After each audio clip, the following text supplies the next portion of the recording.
আমরা পরের ক্লাসে চলে যাচ্ছি, ল্যাব ক্লাস। তবে আজকের ল্যাব ক্লাসটা তোমাদের তোমাদের হাতে থাকবে ম্যাক্সিমাম পার্ট।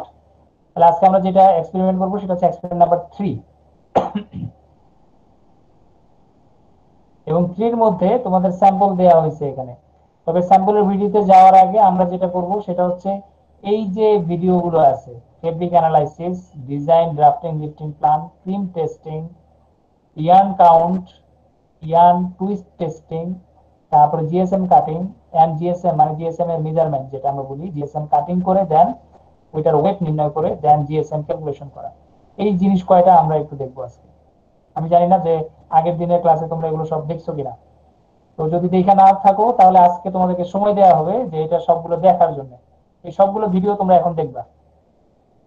অর্থাৎ গতদিন আমরা কতগুলো কথা বলছি যে এটা এত, এটা ভ্যালু এত, এটার ভ্যালু এত, এরকম আমরা কতগুলো কথা বলে দিছি, বাট ওগুলো কিন্তু আমরা টেস্ট করি নাই। তাহলে সেই টেস্ট গুলো কিভাবে করতে হয় সেটা এই ভিডিওগুলোতে থাকবে। তাহলে তোমাদের কাজ হচ্ছে এখন এই ভিডিওগুলো দেখা। এই ভিডিওগুলো দেখে আসলে কিভাবে কাজ করতে হয় সেটা শিখবো। যদি আমাদের ক্যাম্পাস খুলে যায় তাহলে তোমাদের কাজ হচ্ছে এই মেশিনগুলো চালিয়ে চালিয়ে এগুলো মেজার করা। তাহলে এখন আপাতত যেহেতু আমাদের মেশিনগুলো নাই, তাহলে আমাদের কাজ হচ্ছে অ্যাটলিস্ট এই ভিডিওগুলো দেখে এই মেশিনগুলো সম্পর্কে আমাদের ধারণাটা মাথার মধ্যে রেখে দেওয়া। যখন আমরা ক্যাম্পাসে আসবো ইমিডিয়েট যাতে আমরা এই মেশিনগুলো চালিয়ে যে কোনো একটা ফেব্রিক সবগুলো টেস্ট করতে পারি নিজে নিজে। ঠিক আছে, কারণ এগুলো মেশিন একেবারে ছোট ছোট মেশিন। এগুলো চালাইতে মানে কোনো দক্ষতা অত মানে হাই স্কিল আমার লাগবে না। এটা হচ্ছে তোমার হাত দিয়ে আমরা কাপড় কেটে ফেলি অনেকটা সেরকম। ঠিক আছে, যেগুলো খুব ছোট জিনিস এগুলো তুমি নিজে নিজে ব্যবহার করা শিখতে হবে। তাহলে এখন তুমি এই ভিডিওগুলো দেখবা। এবং 1 2 3 4 5 6 7 সাতটা ভিডিও যদি আমি বলি 21 মিনিট মানে 20 মিনিট, আমি ধরে নিই 30 মিনিট আর কি। 30 মিনিট তোমাদের সময় লাগবে সবগুলো ভিডিও দেখার জন্য। তাহলে 30 মিনিট আমি সময় দিব তোমাদেরকে এটা দেখার জন্য। এরপরে এই কাজটা হচ্ছে সেটা হচ্ছে স্যাম্পলটা দেখা। স্যাম্পল, এই যে আমাদের যে ভিডিওটা তোমাদের এখানে কয়েকটা ছবি আমি দিচ্ছি স্যাম্পলটা দেখার জন্য, অবজার্ভ করার জন্য। তাহলে এই স্যাম্পলটা তারপর হচ্ছে তোমরা অবজার্ভ করবা। অর্থাৎ এই ভিডিওটা আজকের যে স্যাম্পল সেটা তোমরা দেখবা। এই স্যাম্পলটা দেখার পরে আমরা আমাদের মেইন কাজে চলে আসবো, অর্থাৎ ওই যে ডিজাইন বের করা আমরা চলে আসবো ডিজাইন গুলোতে। তাহলে তোমাদেরকে কাজ হচ্ছে আগে আপাতত এই ভিডিওগুলো দেখবা। এটাতে যদি কোনো কোয়েশ্চেন থাকে এই রিলেটেড, এই ভিডিওগুলো রিলেটেড যদি কোনো কোয়েশ্চেন থাকে তাহলে আগে আমাকে করবা, তারপরে বাকি অংশে আমরা যাব। অর্থাৎ সেকেন্ড পার্ট, অর্থাৎ আমরা এই যে তোমাকে সময় দিব হাইয়েস্ট 30 মিনিটস বা 30 মিনিটসই ধরতে পারো, 30 মিনিট আমরা সময় দিই। ঠিক আছে, তোমার এখন যদি 6টা 10 বাজে আমরা 7টা 10 ধরি, 7টা 15, 7টা 15-র মধ্যে তোমরা এই সবগুলো জিনিস দেখবা। এবং এই ভিডিওটা দেখবা, স্পেশালি এই লাস্টে তোমরা এই স্যাম্পলটা দেখবা। কারণ এই স্যাম্পল নিয়ে আমরা এরপরে কোনো কয়েকটা কোয়েশ্চেন করবো। যদি এটা আমরা পারি তাহলে এরপরের কাজ হচ্ছে আমাদের ডিজাইনটা করে ফেলা। অর্থাৎ এটার যেই এই যে আমাদের একটা চার্ট আছে সেই চার্টটা আমাদের ফিল আপ করা। এটা হচ্ছে আমাদের লাস্ট কাজ। যদি আমরা এটা করতে পারি তাহলে আমরা ধরতে পারবো যে এটার এই স্যাম্পলটা আমরা অ্যানালাইসিস করতে পারবো, আশা করি। ঠিক আছে, এখন তোমাদের কাজ তাহলে এই ছোট্ট একটা কাজ, এখানে আমি একটু কাজ দিব। পার্সোনাল, অর্থাৎ প্রত্যেকে নিজে নিজে অবজার্ভ করবা, আমি বলবো না। এখন তুমি কতটুকু শিখতে পারো সেটা দেখবো আগে, দেন তোমার কোনো প্রশ্ন থাকলে দেন তুমি আমাকে এটার উপরে করবা যে স্যার এটা আমি বুঝি নাই বা এই সিস্টেমটা কি এটা আমাকে আরেকবার বলে।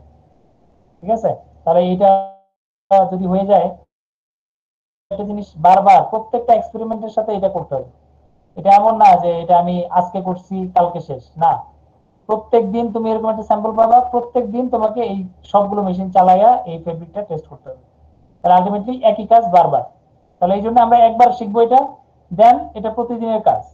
প্রতিদিন এভাবে করতে হবে, প্রতিদিন এভাবে করতে হবে। অর্থাৎ যখন ইন্ডাস্ট্রিতে কাজ করবা তখন তোমাকে হাতে কলমে ওই যেই স্যাম্পলটা বায়ার দিবে ওইটা নিয়ে তুমি নিজে নিজে কাজ করবা। অনেক ইন্ডাস্ট্রি আছে যে কিছু কিছু মেশিন থাকে না ওদের। হ্যাঁ, খালি চোখে, অর্থাৎ ইন্ডাস্ট্রিতে তোমাকে সাপ্লাই দিচ্ছে না। ইন্ডাস্ট্রি ভাবে যে তুমি তো এক্সপিরিয়েন্স লোক, তুমি অনেকদিন কাজ করছো বাইরে অন্য ইন্ডাস্ট্রিতে, তো এখন তো তোমার এটা পারা উচিত।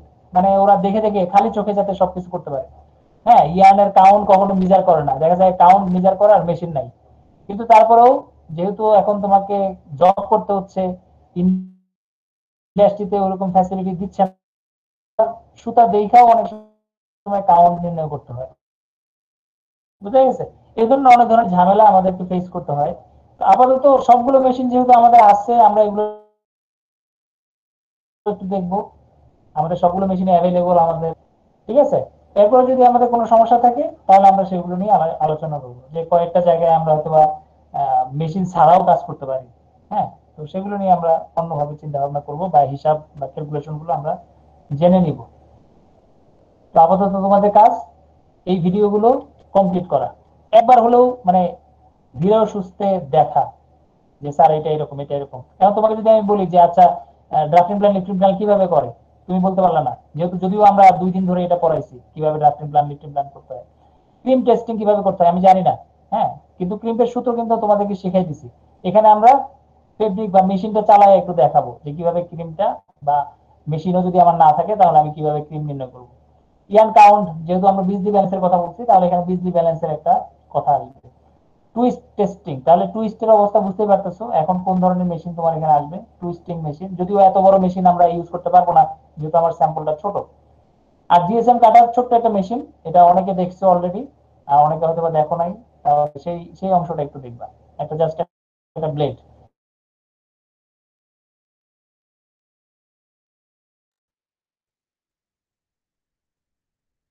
মেশিন থাকুক আর না থাকুক, দেখবা জিএসএম কাটার আছে, কারণ এটা দাম কম। তারপরে ব্লেড, শুধু ব্লেড কয়েকটা কিনে, হ্যাঁ, একটা 30 টাকা বা 35 টাকা করে ব্লেড, 3টা লাগে ব্যাস। একটা একবার করে সেট আপ করে দেখা যাচ্ছে সারাদিন কাজ করতেছে, আবার পরের দিন। তো এগুলো সস্তা জিনিস হওয়ার কারণে দেখা যাচ্ছে ইন্ডাস্ট্রি গুলো এগুলো রাখে দেখানোর জন্য বা শো অফ করার জন্য। অন্য মেশিন গুলো হয়তো বা ততটা অ্যাভেলেবল হবে না। এই জন্য তোমরা তোমাদের আজকের কাজ দেখার পরে আমরা আবার ফেব্রিক অ্যানালাইসিসে আসবো, কারণ আমাদের মেইন কাজ হচ্ছে টেস্টিং। টেস্টিং কাজ হচ্ছে টেস্টিং এর কাজ, এটা কিন্তু আমার কাজ না। আমার কাজ হচ্ছে স্পেশালি ডিজাইন। আমরা ডিজাইন নিয়ে বেশি চিন্তিত। এই জায়গাটায় আমরা সময় বেশি দিব না। তুমি এটা চালায় টেস্ট করতে পারো, কথা শেষ, কাজ শেষ। ওখানে শেখার মতো কিছু নাই। একটা মেশিন জাস্ট এটা চালাবা, একটা রেজাল্ট দিবে, মেশিনের কাজ শেষ। বাট এটা কিন্তু মেশিন করতে পারবে না, ডিজাইন সে কিন্তু বুঝবে না। এটা কিন্তু তোমাকে অবজার্ভ করতে হবে।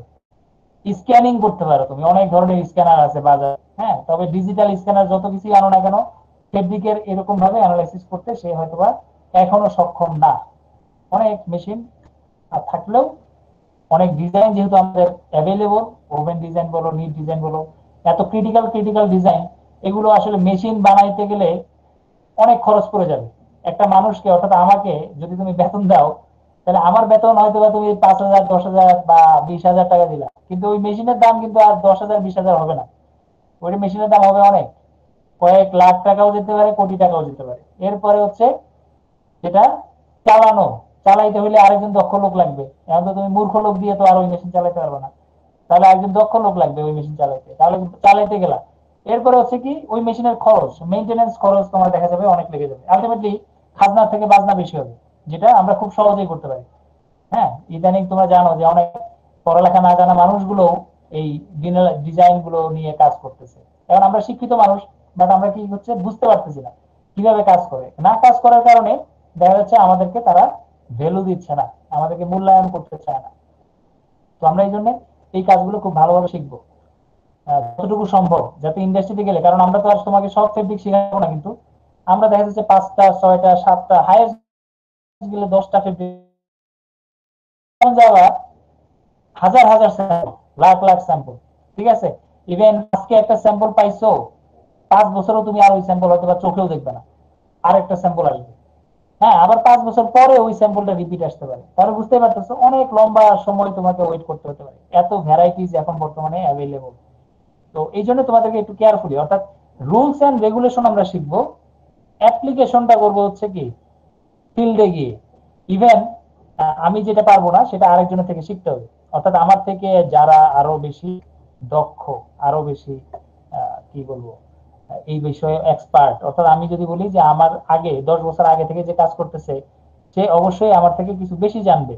তাহলে আমরা কি করবো, তার থেকেও নলেজটা বছর ওয়েট করার মতো সময় নেই। আমরা কি করব, ওর থেকে টেকনিক গুলো শিখে ফেলবো। এখন এই টেকনিকটা কিরকম, এমন টেকনিক না যে ও আমার হাতে ধরে শিখাবে। হ্যাঁ, কারণ ওখানে তোমাকে নিজে নিজে শিখে ফেলতে হবে, ওরে দেখতে হবে, ওরে দেখে দেখেই কিন্তু তোমার অবজারভেশনটা নিয়ে ডেভেলপ করতেছো সেটার সাথে ওরটা মিলাই ফেলতে হবে। যে আচ্ছা আমি তো এই জিনিসটা বুঝতেছি না, ও কিভাবে করে দেখি তো। তাহলে ওকে দেখবা, ফলো করবা, দূর থেকে ফলো করবা দরকার হলে। ও যদি কাছে গেলে যদি তোমাকে না শেখায়, দূর থেকে ফলো করবা। দূর থেকে ফলো করে তুমি নিজে আবার টেস্ট করবা যে আচ্ছা ও তো এটা বাইর করছে, তাহলে আমি করে দেখি তো এটা বের হয় কিনা। প্র্যাকটিস করে করে আমরা শিখে ফেলবো। আলটিমেটলি তখন তুমি সাকসেস যেটা যাবা। তাহলে 1 বছর বা 2 বছর বা 4 বছর যদি আমি বলি, এরপরে যদি তুমি জব করো একটা জায়গায় এবং কমপক্ষে 100-150 স্যাম্পল নিয়ে বা 1000, মানে 365 যদি আমি বলি আর কি, 300টা স্যাম্পল যদি বছরে ধরি, তাহলে তোমার 4 বছরে মনে করো প্রায় 1200 স্যাম্পল নিয়ে তুমি কাজ করতেছো। 4 বছর, তাহলে 4 বছরে 1200 স্যাম্পল নিয়ে তুমি যখন কাজ করবা, আলটিমেটলি তোমার নলেজের মধ্যে তুমি একটা রিপিট দেখবা। যেমন এখন তোমরা ডিজাইনের মধ্যে রিপিট দেখো, একেবারে ইন্ডাস্ট্রিতে গিয়ে তুমি একই রিপিট দেখবা যে এই রিপিটে কাজ হচ্ছে। ঠিক আছে, এখানে আর কোনো চেঞ্জ নাই। যতক্ষণ ধরে মেশিন চেঞ্জ না হচ্ছে, তুমি চেঞ্জ না হচ্ছ, নতুন ডিমান্ড না আসতেছে, ততক্ষণ ধরে দেখবা যে একই জিনিস চলতেছে। এবং বাজারে ওই যে সুতার কালার ছাড়া মানে খুব একটা চেঞ্জ দেখা যায় না, আমাদের দেশের কথা বলতেছি। আর বিদেশে যদি দেখো তাহলে দেখবা সবকিছুই চেঞ্জ করে। অর্থাৎ ইয়ান টাইপ থেকে শুরু করে অ্যাপিয়ারেন্স গত দিক থেকে, ইভেন এখন বর্তমানে যেটা বলি আমরা ফিনিশিং করতেছে না, যে ফেব্রিক বানানোর পরে ডিস্ট্রয় করতেছে, বার্নিং করতেছে, লেজার দিয়ে কাটিং করতেছে, এই ধরনের অনেক ধরনের ফিনিশিং ট্রিটমেন্ট অলরেডি চলে আসছে।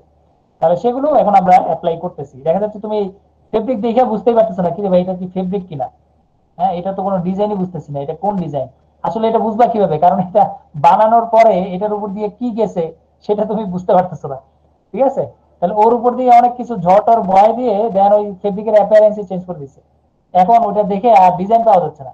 বাট বেসিক ডিজাইন কিন্তু এগুলোই, টুইল, প্লেন, সাটিন, হ্যাঁ ফ্যান্সি। বাট ফিনিশিং করার পরে ওর অ্যাপিয়ারেন্স অন্য একটাতে নিয়ে যাচ্ছে। তো সেগুলো তোমরা আস্তে আস্তে তখন পারফর্ম করতে পারবা, আশা করব। তো আপাতত আজকে তোমাদের যেটা কাজ, অর্থাৎ আমরা তো একটা ছোট করে একটা ধরাই শিখে দিছি গতকালকে, এইভাবে এইভাবে করে। আজকে তোমরা আমাকে একটু শিখাবা যে গতদিন আমরা কি শিখছি, আজকে তোমরা আমাকে সেটা শিখাবা। ঠিক আছে, দ্যাট মিন্স তোমাদের পক্ষ থেকে আমি অ্যান্সার গুলো চাবো। তো দেখা যাক। তাহলে আমি তো আরো 15 মিনিট নষ্ট করলাম। এখন হচ্ছে যদি আমি ধরি 7টা 15, তাহলে হচ্ছে 7টা 15 যদি হয় 20 নাকি 7টা 20, 20 পরে। ঠিক আছে, তাহলে 7টা 20, 7টা 20-এ তাহলে আমরা সবগুলো এখন ফিডব্যাক নিতে পারবো নাকি?